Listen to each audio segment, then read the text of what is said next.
Kakinada rural మండలంలో SSC 2026 పరీక్షల్లో ప్రభుత్వ పాఠశాలలు మరోసారి తమ ప్రతిభను చాటుతూ విశేష విజయాన్ని నమోదు చేశాయి. 10వ తరగతిలో అద్భుత ఫలితాలు సాధించిన విద్యార్థులను అభినందించేందుకు ఎమ్మెల్యే పంత నానాజీ ఆదేశాల మేరకు ఎంఈఓ శాస్త్రి ఆధ్వర్యంలో అభినందన సభ నిర్వహించారు. ఈ కార్యక్రమంలో కాకినాడ జిల్లా తెలుగుదేశం పార్టీ ప్రధాన కార్యదర్శి పెంకే శ్రీనివాస్ బాబా అతిథిగా పాల్గొన్నారు. ఈ సందర్భంగా ఆయన మాట్లాడుతూ ఆంధ్రప్రదేశ్ విద్యాశాఖ మంత్రి నారా లోకేష్ నేతృత్వంలో అమలైన 100 రోజుల కార్యాచరణ ప్రణాళిక మంచి ఫలితాలను అందించిందని తెలిపారు. ప్రభుత్వ పాఠశాలలో ఉత్తీర్ణత శాతం 72.8% నుండి 78.39% పెరగడం ఈ ప్రణాళిక విజయానికి నిదర్శనమని పేర్కొన్నారు. గత 10 సంవత్సరాలుగా కాకినాడ రూరల్ నియోజకవర్గంలోని ప్రభుత్వ పాఠశాలలకు 10వ తరగతి విద్యార్థులకు అవసరమైన మెటీరియల్ ప్రభుత్వం ఇవ్వక ముందు ఆల్ ఇన్ వన్ మెటీరియల్ను అందిస్తున్నారని తెలిపారు. ఇంటర్మీడియట్ విద్యార్థులకు టెస్ట్ పేపర్లు కూడా అందించినట్లు తెలిపారు. ప్రభుత్వ పాఠశాల విద్యార్థులు కూడా ఉన్నత స్థాయికి చేరుకునే సామర్థ్యం కలిగి ఉన్నారని తెలియజేస్తూ మరింత శ్రమించి జీవితంలో ఉన్నత శిఖరాలను అధిరోహించాలని విద్యార్థులను ప్రోత్సహించారు. అనంతరం ప్రతిభ కనబరిచిన విద్యార్థులకు ఇంగ్లీష్ గ్రామర్ అండ్ కంపోజిషన్ పుస్తకాలు అందించారు.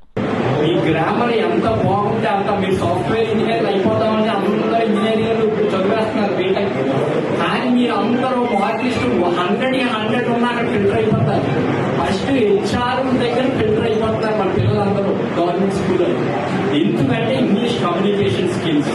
మీరు మెడ్రాస్ వెళ్తారు, బెంగళూరు వెళ్తారు ఇంటర్వ్యూ, అక్కడ ఇంగ్లీష్ కమ్యూనికేషన్ స్కిల్స్ మీద మీకు ఫస్ట్ ఒక టెస్ట్ పెడతారు, అలాగే యాప్టిట్యూడ్ మీద పెడతారు. దాన్ని 100% రోజు ఒక గంట కేటాయించి మీరు సైమల్టేనియస్గా ప్రిపేర్ అవ్వండి.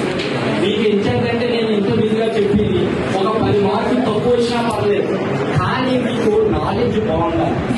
అందుకే మీ ఫౌండేషన్ ఎలా బాగుంది, దీన్ని మీరు ఇంప్లిమెంట్ చేసుకుంటూ మీరు సెల్లలు పట్టుకుని ఆడుకోకుండా నాకు ఏదో 10th ఎక్కువ మార్కులు వచ్చేసినాయి అని మీ కాన్సన్ట్రేషన్ ఎంతసేపు రేపు ఫ్యూచర్లో మీరు జాబ్ రావడానికి ఏ టైప్ ఆఫ్ టెస్టులు వెళ్ళాలి అన్న కాన్సన్ట్రేషన్తో ఉంటే ఇందాక మన ఎంఆర్ఓ గారు చెప్పినట్టు ఖచ్చితంగా ఏ టెస్ట్ అయినా మీరు క్వాలిఫై అవుతారు.